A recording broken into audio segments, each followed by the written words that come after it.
So with an entire year so far of superpowered things, I kind of forgot about the fact that we have a girls' night thing and that we have other villains to deal with than Rain. Welcome to the heart of the stories we tell. My name is Rob, and tonight I will be reviewing. Supergirl, episode 12 of season 3, For Good. That's a weird title, For Good. But Supergirl's off doing what she does best, getting to play the Maid of Steel and handle a more down-to-earth villain. Now, let's remember the fact that there's a lot really going on here this season. We have time-traveling Legionnaires with an ex-boyfriend who is now married to a current Legionnaire. We have little plot holes being dropped, or little Easter eggs being dropped, like Zod's back in the future at some point.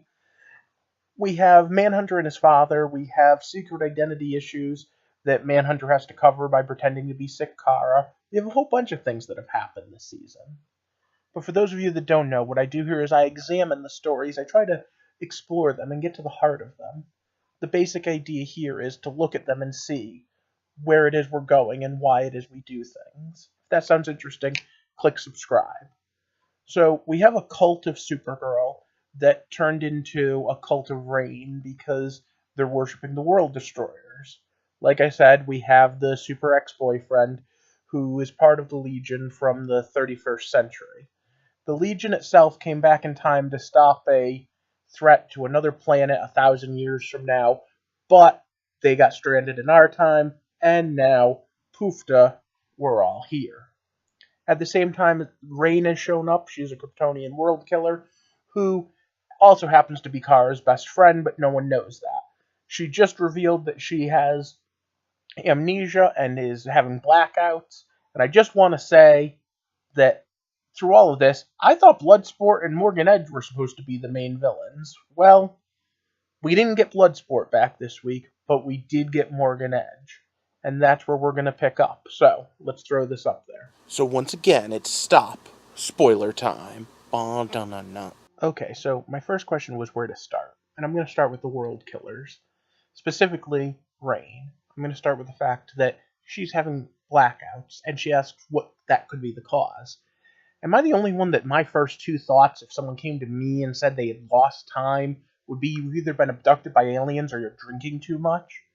Okay, well, in the real world, maybe I'd lean towards the drinking too much, but I mean, seriously, this is Supergirl's sister who works at the DEO. Isn't abducted by aliens like your first go-to thought with missing time?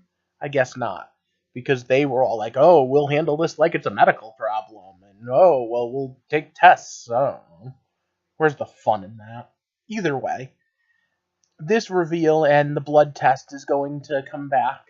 And of course, this links in with what's going on over at the DEO as they're trying to search for Kryptonian heat signatures.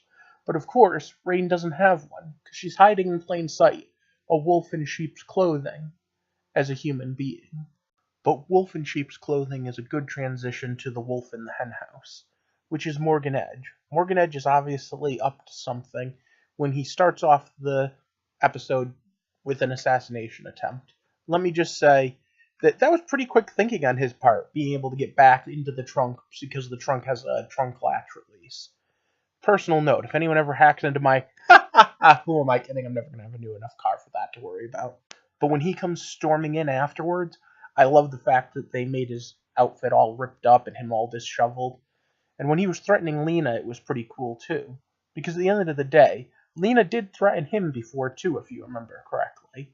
And this is a great time to point out that she may not be a villain, but she's definitely got some of the Luthor ruthlessness in her. But look at that, we're all the way through this and we haven't even gotten to Supergirl's real call to action, because this is still Kara Danvers' reporter dealing with this.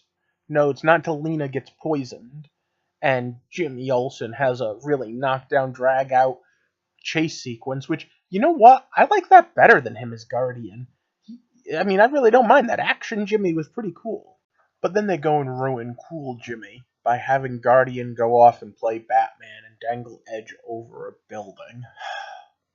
It is so cliche of oh, I'm rough and I'm angry, so I'm going to do something that is totally stupid and potentially hazardous, and the whole thing just kind of blawed me, especially since it happened in between Manhunter and Supergirl having a talk about bringing him back. Although Manhunter gets a really great moment in this episode where he gets one of those things where they kind of got political and they were kind of trying to be a little meta at the same time. And he said sometimes the benefit is when you're the calm in the center of the storm. And in today's day and age, that's a good lesson to take home. So I appreciate the fact that they did it without drilling us over the head with it.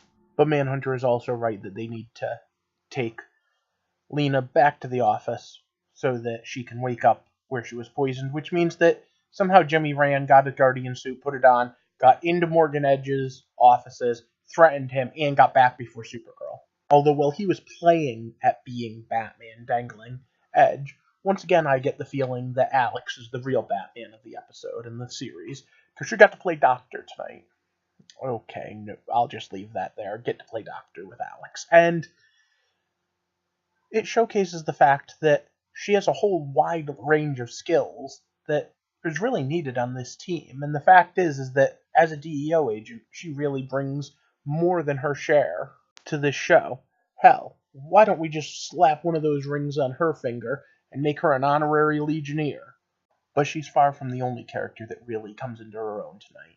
Because you see, there's a great moment where Luther is trying to figure out what's going on, and she tracks back, and boom, mommy issues are back. That's right, Lillian Luthor and Lena Luthor have a face-to-face, where Lillian basically just says, you know, you're as evil as Lex was, you're just smarter about it, you play the long game better, so you could be even more vile, disgusting, and more deadly if you wanted to be. And it kind of gets to Lena, because for a moment she thinks she's right. And you know what? I think she is too. Just not quite as right as she thinks. Somewhere deep down in all of us, there's a darkness. There's a enemy. Now, we're seeing this very easily this season in Reign, because in Reign we have a darkness that's coming out physically. But in Lena, we have one that's coming out mentally. And it's the same type of thing that happens to everyone. When you get pushed just so far, you want to push back. And we're all really just one bad day away from doing something really bad. Being the hero of this story doesn't mean never having a dark impulse. I really liked when Supergirl was having anger issues too. But no, Lena does exactly what's needed to be done. She pushes those aside and she does what's right. And the best part is she needs Kara's help, not Supergirl's. Ace reporter, Kara. And as such, both the A and B story collide in yet another girls' night. Because the idea of who do you turn to when things get rough? Your friends. And a friend in need is a friend indeed, right? So, Lena's gonna help Kara. Kara's gonna help Lena. Alex is gonna help Rain. And at the end of the day, we now have an entire setup going into next episode where everyone's trying to work together. And you know what? That's also refreshing. You know what a big trope is on shows like this? Not talking. Do you know what almost every CW superhero show is full of? People not talking to each other. The fact that these people are talking and saying, hey, let's help each other out is amazing. I wish they'd bring that over to Flash. But so we have a nice adult take on some very reasonable things, some nice adult conversations. Oh, yeah. And then we get the Knockdown Dragout fight because, comic book. But Lillian Luthor has Lex's old power armor. And we did know that. We've seen it before. But she puts it on, and her and Supergirl go one-on-one with it. Well, not really one-on-one per se, because she's got kryptonite, and that's totally unfair. So Mon-El comes in and saves the day, along with, actually, instead of being just Jock Boy go punch them all up, he even thinks through and has Wynn hack into the drone that she's using and use its weapons against Lena. Hey, way to go for planning and forethought. But at the end of the day, it's still a Lutheran power armor. So I wonder how long before we see Lena retrofit that. Oh well. Either way. But in the end, they have Morgan arrested. And I will say, I was very disappointed if he isn't out of jail by this time next week. Because notwithstanding even a cursory attempt, I mean, any first-year law student could argue, that's not admissible, he was under duress. But from there, we move on with the World Killer plot. And we specifically move on to, once again, like I said at the top of all this, the girls' night again. And girls' night was pretty cool. I love the fact that they're all supportive of each other, and I love the fact that they're so optimistic with, hey, we've ruled out the worst of it. But there's part of me that goes, I don't know, when you've ruled out all the worst of it, there's still the whole unknown part. But I guess I'm one of those glass half empty type of guys.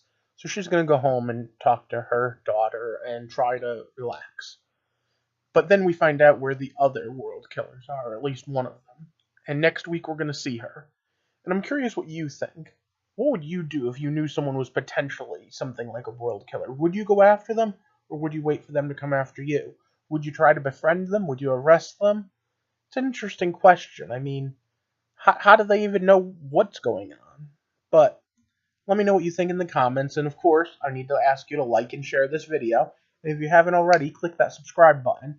I finally hit 90 subscribers, and when I hit 100, I'm going to give away an Amazon gift card, and then we're going to see what happens from there. For now, though, I just want to try to build up this community as much as I can, as we explore the hows and the whys of storytelling, and I review all the comic book stuff like this. For now, I hope you have a good night, and thank you for walking with me through the heart of Supergirl.